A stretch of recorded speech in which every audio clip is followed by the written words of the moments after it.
I've been working with Excel and data for more than 20 years. And I was just thinking recently that I'm really not a data guy because data hides the people and their experiences. It's something really simple. Instagram has figured out that I like expensive shoes, but it has my taste completely wrong. In that way, those shoe ads on Instagram, they're just pests.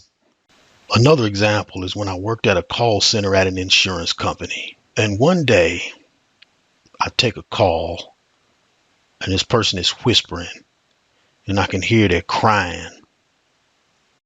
And she's saying something and I ask her, can she speak up so I can hear her? And she whispers a little louder. Obviously, there's somebody in another room or nearby and she's trying to make this call on the down low. Eventually, I understand she's asking, does her insurance cover an abortion for her 14-year-old granddaughter? And she's crying, and eventually I feel like crying. And she starts telling me the story about her own daughter is all messed up on drugs and how the grandmother is in the process of taking legal custody of the granddaughter. So that's what made this a bit complicated. And while I'm trying to help this person, my supervisor starts running up and down the aisles.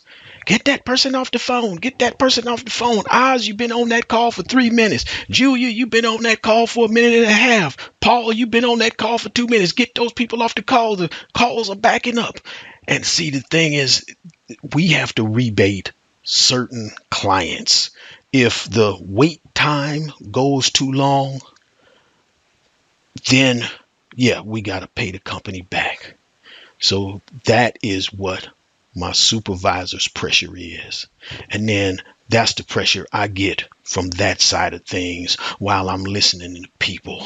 And eventually I get to a place of fuck this data. Fuck this situation.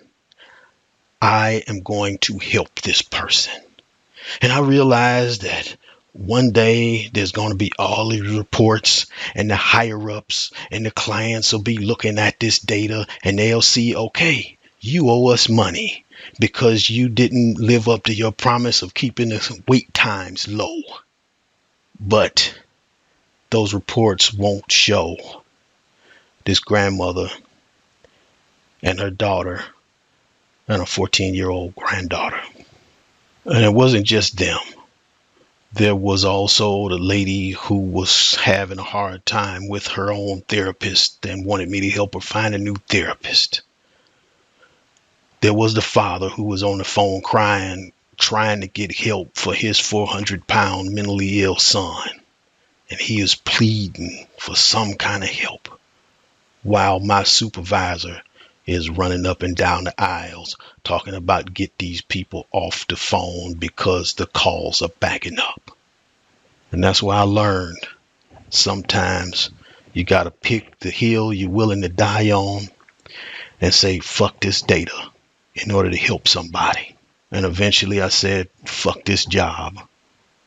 About a week later, I went in and gave 1 week's notice because I did not like the stress. And worse, I didn't like how the data resulted in the thingification of real people who had real struggles and wanted real help.